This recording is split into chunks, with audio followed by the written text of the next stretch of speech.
I'm with Ted Walmsley today, who's the managing director of Live Magazines. Ted, welcome. Oh, thank you for inviting me.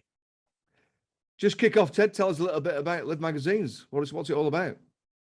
Live Magazines, we founded about 15 years ago, in actual fact, to provide, I suppose, a gap between the existing magazine market in Lancashire and also, if you like, the demise of newspapers, which, of course, is my kind of previous incarnation. Obviously, having spent 25 years in the national press, when it was time for me to do other things, I was looking for a gap in the market, and this was it, really. So a controlled distribution model means I'm not fighting the declines of paid-for circulations, and so the magazines were born, I suppose. Okay, and who are you appealing to? Who are you targeting? Well, it's actually probably done the other way around. I think we've actually started off with advertisers who were trying to find a particularly high-end demographic, and notably, they're notoriously difficult to find anywhere at any point. So we started out looking at advertisers' needs and then actually matched the distribution to those needs by digging out those upmarket individuals and targeting their houses and hand delivering magazines to them. Okay, and what are the magazine publications that you're producing right now? Well, the main two, they're sort of, if you like, the ongoing ones, Ribble Valley, which obviously was the original flagship magazine, and as I think I said to just in the prelim, I now live over in Lytham, so we have a Preston and Fylde version of the magazine that's running about sort of 2 years behind, but sort of 15 and 13 years in the making. And we also do one or two one-offs for friends, if you like, such as Northcote around their obsession, and also up in the Lakes, another friend of mine, the Gilpin magazine. So one or two kind of hotel specials, but the primary focus now is on those two titles. Right. And there's other things that come through people's letterboxes. What kind of differentiates Live Magazines to other stuff that comes through the letterbox? That's a very good question. The first job we have to do is keep out the recycled bin. So, you know, we're on deadline Tuesday, and make no mistake, the effort, energy, and substance that goes into the magazine means we do want people to read it. So I guess the first thing is its actual size and substance. Producing free of charge, 170, 180 page magazines means that with careful consideration of front covers and such, you're getting it. It's not a problem we have. It's actually the reverse. The problem is if people don't get it, and that becomes then a more delicate matter about where they live and whether, in fact, they should be getting it. But no, we don't have a problem. So the reason I say that is twofold. We get a lot of great feedback from our readers, of course, with all sorts of stuff. But I think probably more importantly, our advertisers get great feedback. So that means that somebody must be reading it and buying those kitchens. Well, it comes through my letterbox, and I read it every month, and it's always a good read. It's a very high quality piece as well.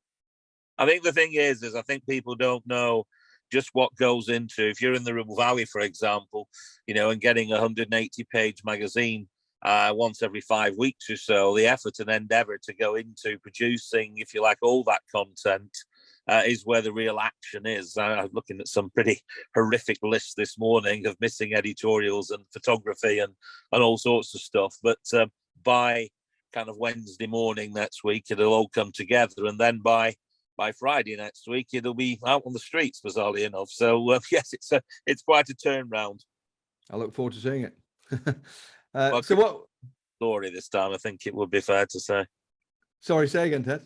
I said Christmas in all its glory, pretty much. It's one of those that we once a year do allow ourselves to go for a little bit in terms of gift guides. I mean, the primary aim, which I should have said earlier, I suppose, is we're trying to drive people to shop locally.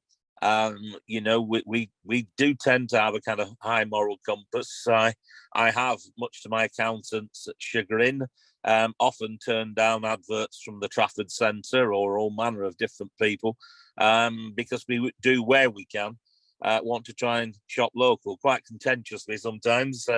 Dare I say it, we don't always get the support from our high streets, but we do our best to make sure that where we can, we drive people to those high streets. Good for you. What happened with COVID? How did that affect your business? Well, sheer panic, in actual fact, to begin with. I mean, let's be clear, none of us have actually suddenly overnight had that level of threat to our business.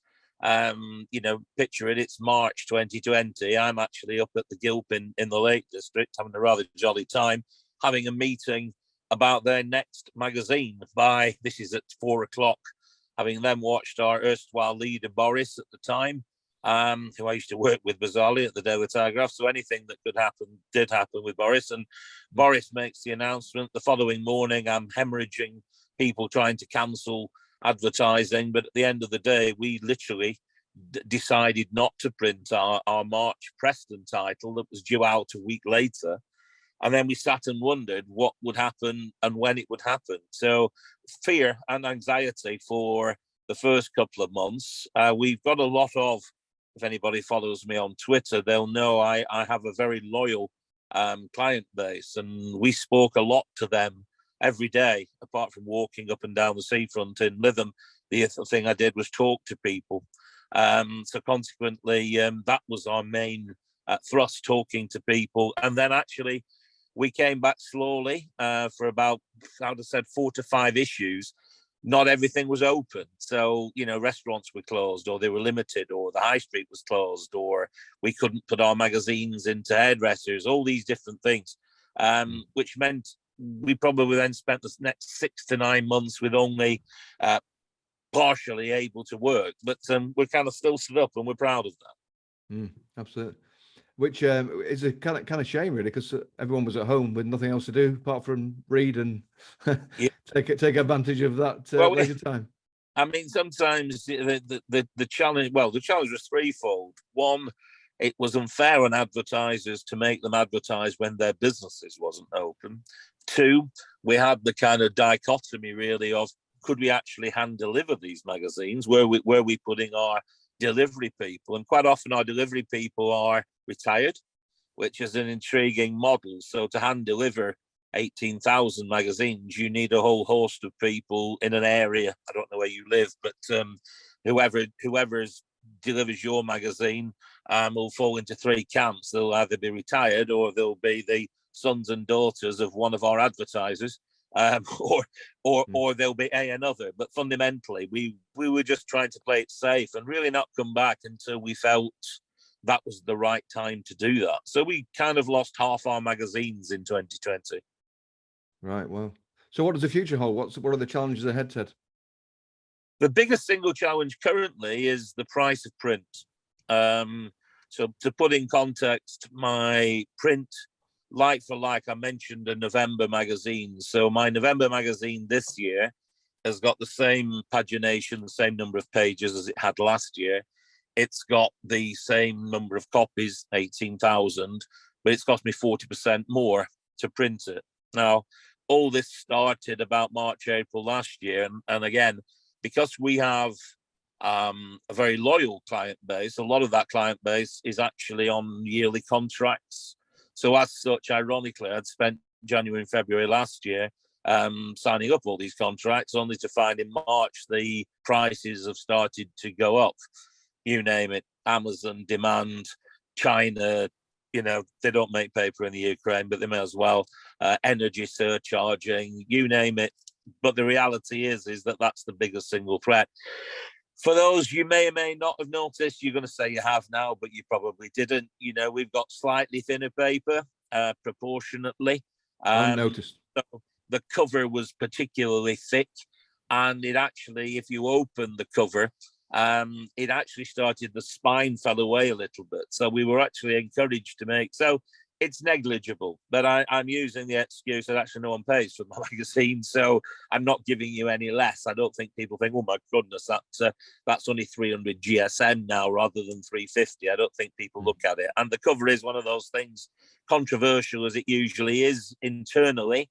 You think, well, that's interesting, or I hate it, or I like it, then you turn it, so you're not that bothered. So we've managed at the moment to sort of mitigate. A lot of the advertisers have accepted that, if you like, a 5% increase in cost is inevitable.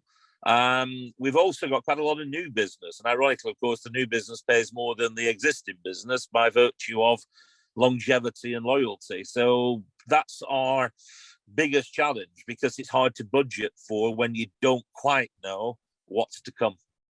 Yeah, sure. So all that experience, Ted, what advice might you give to someone starting off in business?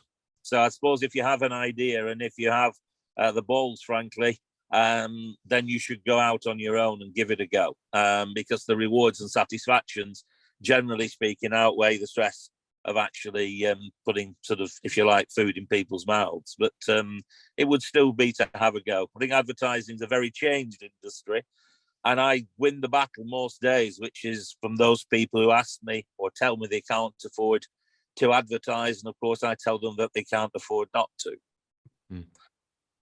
Great advice. Thanks very much, Ted.